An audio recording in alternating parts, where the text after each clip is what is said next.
So he mentions the Prophet of Rahmah, the intercessor of Ummah, the owner of Jannah sallallahu alayhi wasallam has said, Sha'ban, the month that we're in, is my month. And Ramadan is the month of Allah Azza wa Jalla. So Ramadan is approaching, inshallah. Do make the intention to fast in the month of Ramadan. And the person, obviously, Amir Ahl Sunnah Barakatuh Mu'ali has mentioned that you should at least try to recite 1,000 or 1,200 times Durood Pak in this month. Especially, it's the month of the Prophet ﷺ. And inshallah, the fazilat of reciting 1,000 times Durood Pak, he will not die until he sees his placement in paradise. So if you want to, prepare for paradise, if you want to enter into paradise, then recite 1,000 times salutations. Now, there might be a thought, how easy is that? 1,000 times? I can do that. The thing is, the people who are sinful, they can't do that. They won't be able to fulfill that. Yeah, so you have to make intention as well. That's another thing that we don't do. The more sincere intentions you make is better than your actions. You might not be able to make a masjid, right? But you made the intention, I want to build a masjid. But you will be granted that reward as well. Okay. So today my topic is regarding Shab Bharat. We've just passed it. It was the 15th night. And it's the night of forgiveness as well. For some people, it's not forgiveness for them. And I will mention them 6 points. Here it mentions a list of deed is made. Sayyidatuna Aisha Siddiqa radiallahu ta'ala anha has narrated that the beloved and blessed Prophet sallallahu alaihi wasallam would keep fast throughout Sha'ban. She radiallahu ta'ala anha once asked Ya Rasulullah sallallahu alaihi wasallam, do you like fasting in Sha'ban the most? He sallallahu alaihi wasallam replied, Allah Azza wa Jalla records the name of every person who will die this year. And I like to be in the state of fasting in the time of my demise. So this is the sunnah of the beloved Prophet sallallahu alaihi wasallam. If we follow and we fast in this month, inshallah, is following the sunnah of the beloved Rasul sallallahu alaihi wasallam. And obviously we're coming closer to the winter seasons, and it's more easy to fast. Them days were hard, but we can fast. And it's the way to control our nafs as well, our desires. And if you look at around the world, people in Pakistan, Kashmir, Palestine, look, they're struggling. No food, no water. Yeah, but at least to commemorate, to think about them, we can at least do a nafli fast for them as well, and you will achieve that reward.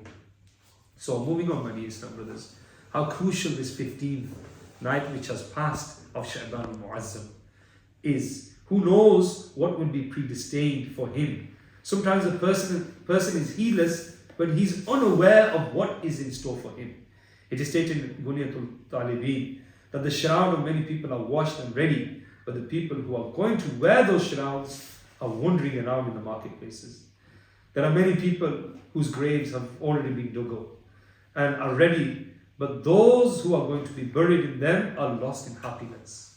Some people are laughing, but the time of their ruining is close. The constructions of many houses, many buildings is going on to complete it, and as soon as it's going to be completed, but the time of their death, of their owners, has also approached.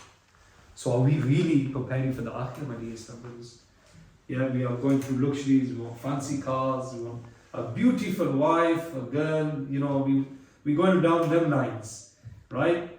But there's no preparation of the akhirah. If you go to the cemetery, we were there last night at the cemetery, there's a beautiful bayan as well, a reminder. And then people used to live like this. And if you look, there's beautiful marbles on top of the grave. It's beautiful from the outside, but what's inside it? Is that person being punished? Or is it a garden paradise? Is the question to ask.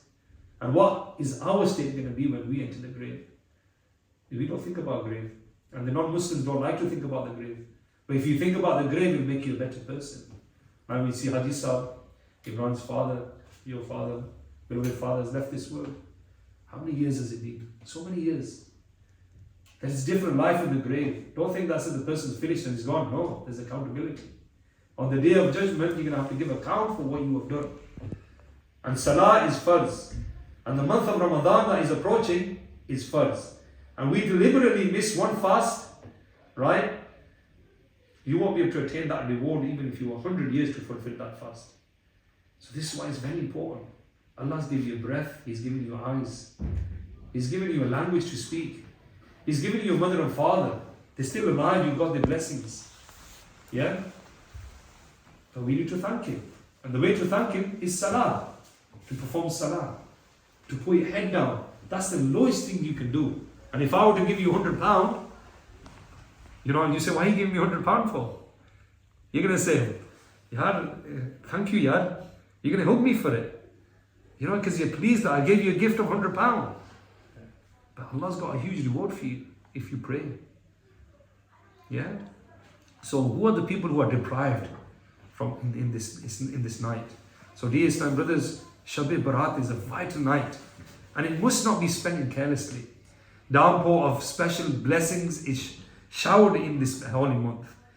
In this night, Allah frees people from hell in the number more than that of the hairs of a goats of the tribe of Bani Kalb. It is recorded in the books that the tribe of Bani Kalb possessed the largest number of goats amongst the tribes of Arabia. Alas, there are some unfortunate people who have been declared to remain deprived of forgiveness in Shab Bharat, i.e. the night of rescue. Sheikh Imam Bihaqi Shafi'i alayhi rahmatullahi qawi has reported in Fadail al-Awaqat that the Prophet of Rahmah, the intercessor of Ummah sallallahu alaihi wasallam, has alarmed 6 persons will not be pardoned even in this night. Who are them 6 people? Now, if you're a person who drinks alcohol, people who sell alcohol in the shops are deprived of this. And number 2, the one who is disobedient to his parents. If you're using language, look at your mother, what she went through, 9 months of labor, right? She fed you, she raised you, your parents, your father clothed you, he worked for you, there's food on the table for you. And you're an individual who raises voices against your parents, who shouts at his parents, after all them sacrifices your parents have done for you. This is the night there where you will not be forgiven if you are disobedient to your parents. And this is why you have to ask forgiveness. And be careful of raising your voices to your parents. Even if you're reading 2 nafal and your parents call you, you have to break the nafal and go listen to them. And then repeat the nafal again. That's how important it is. The Sahaba Ikram, right, if they did anything that raised their voice, they would free slaves. Yeah? They would let them go because they committed a sin. And just gazing at your parents, you get the reward of Hajj and Umrah. You're lucky that they're alive and you're serving them. But when they're gone, you realize, I wish I could have done more for them. I wish I could have been there. Imran is lucky, man. He's looking after his mother. He's getting all the reward. Yeah? And we are less fortunate. And we should spend more time here. We should come and ask, mother, do you need anything? A massage in the legs or something? Kiss her hands. Make her feel that my children care. When she's always making dua for you guys. The phone calls I get from mother of Imran, mashallah. She says, please, I would like you to come to the Khatham, and I want you to do dua. It's very fortunate we have some special people like that. That think about the akhirah, think about their husbands, think about their family members who have passed away. When they have gone, then who's going to think about us? Who's going to do Khatham like this for us? So we should learn from the elders what the teaching is. And then number 3, habitual fornicator. A person who fornicates, who does adultery. This is widespread now, social media, right? People are involved in this action. Allah gives you a form of marriage. If you fall in love with someone, you like someone, get some advice from your parents. Look, I like this individual, send a paygham of nikah. Allah's give you a contract.